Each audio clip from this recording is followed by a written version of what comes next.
शासकीय योजना आहेत त्याचं प्रशिक्षण गावापातळीवर चालू असतं. आपल्या पूर्ण मंगरुळपीर तालुक्यामध्ये मानोरा आणि कारंजा या 3 तालुक्यामध्ये हा प्रकल्प चालू आहे. तर याच्यासोबतच ज्या योजना बँकेच्या आहेत त्या योजना लोकांपर्यंत पोहोचाव्या हा एक उद्देश आहे. आताच आपण याच्यामध्ये काही योजना सुद्धा बघितल्या आहेत. जसं पंतप्रधान सुरक्षा विमा योजना हा आहे 18 ते 70 वर्षाच्या व्यक्तीसाठी, ज्याचं वय वर्ष 18 ते 70 आहे. तर कोणताही व्यक्ती हा इन्शुरन्स काढू शकते. याच्यामध्ये 18 ते 70 वर्षाच्या व्यक्तीला फक्त वर्षाचे 20 रुपये भरावे लागतात आणि जर वर्षाचे 20 रुपये जर आपण त्याच्यामध्ये जर गुंतवणूक केली तर त्या व्यक्तीचा जर अपघाती मृत्यू झाला असेल तर त्या व्यक्तीच्या वारसदाराला 2 लाख रुपयाचा इन्शुरन्स मिळते. फक्त 20 रुपयामध्ये हा इन्शुरन्स आहे वार्षिक. जर अपघातामध्ये हात गेला असेल किंवा पाय गेला म्हणजे 50% जर अपंगत्व आलं असेल तर 1 लाख रुपयाचा इन्शुरन्स त्याच्यामध्ये मिळतो आणि किंवा 100% जर अपंगत्व आलं तर 2 लाख रुपयाचा इन्शुरन्स त्याच्यामध्ये सुद्धा कव्हर आहे. याच्यासोबत दुसरा जो इन्शुरन्स आहे तो आहे पंतप्रधान जीवन ज्योती विमा योजना. हा आहे 18 ते 50 वर्षाच्या व्यक्तीसाठी. आता याच्यामध्ये 18 ते 50 वर्षामध्ये जर नॅचरल डेथ समजा अटॅक, कॅलरीज, कॅन्सर अशा काही कारणांनी जर त्या व्यक्तीचा मृत्यू झाला असेल तर त्या व्यक्तीच्या वारसदाराला 2 लाख रुपयाचा इन्शुरन्स सुद्धा त्याच्यामध्ये मिळतो.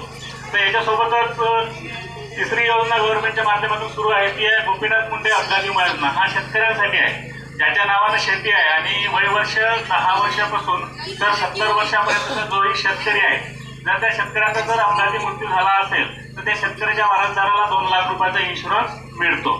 याच्यासोबतच बँकेच्या माध्यमातून अटल पेन्शन योजना पण चालू आहे. आता अटल पेन्शन योजना ही 18 ते 40 वर्ष या व्यक्तीसाठी आहे.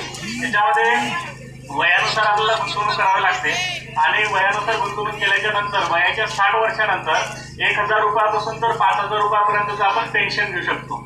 तर नंतर एक योजना परत गव्हर्नमेंटच्या माध्यमातून सुरू आहे ती आहे बँकेच्या अंतर्गत पण काढू शकतो आपण, पोस्ट ऑफिसमध्ये पण काढू शकतो.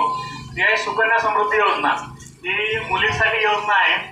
मुलींचं वय म्हणजे 10 वर्षाच्या आत जर असेल 10 वर्षाच्या आतल्या मुलींसाठी ही योजना घेता येते. याच्यामध्ये 250 रुपयापासून आपण खातं काढू शकतो. 250 रुपयात खातं काढल्याच्या नंतर त्या मुलीच्या नावानं 14 वर्षापर्यंत आपल्याला गुंतवणूक करावी लागते. 14 वर्ष आपण गुंतवणूक केल्याच्या नंतर मुलगी 18 वर्षाची झाल्याच्या नंतर आपण 50% रक्कम त्यामधून काढू शकतो तिच्या उच्च शिक्षणासाठी. नाही काम पडलं तर 21 वर्ष पूर्ण झाल्याच्या नंतर आपल्याला पूर्ण रक्कम त्याच्यामध्ये पूर्ण रक्कम आपल्याला वापस काढता येतं. त्याच्यामध्ये चक्रव्याज पद्धत लागते म्हणजे व्याज लागते आणि खूप मोठी रक्कम आपली त्याच्यामध्ये जमा होते. साधं एक उदाहरण जर बघितलं 1000 रुपये महिना म्हणजे वर्षाचे 12000 रुपये आपले जमा होते. त्याच्या 12000 रुपयाला व्याज लागतं 598 रुपये. परत दुसऱ्या वर्षाचे 12000, 12 24,000 रुपये. 24,000 रुपयाला व्याज लागतात. 24,598 रुपयाला व्याज लागतं. दुसऱ्या वर्षाचे व्याज होते 1719 रुपये. असं जर बघितलं आपण तर 14 वर्षामध्ये 1,68,000 रुपये एवढी रक्कम आपण आपली स्वतःची सेव्हिंग करू शकतो. तर त्या 1,68,000 रुपयाला 21 वर्ष पूर्ण झाल्याच्या नंतर जवळपास 6,15,175 रुपये एवढी रक्कम आपल्याला वापस मिळते. ह्या सर्व योजना गव्हर्नमेंटच्या माध्यमातून बँकेच्या अंतर्गत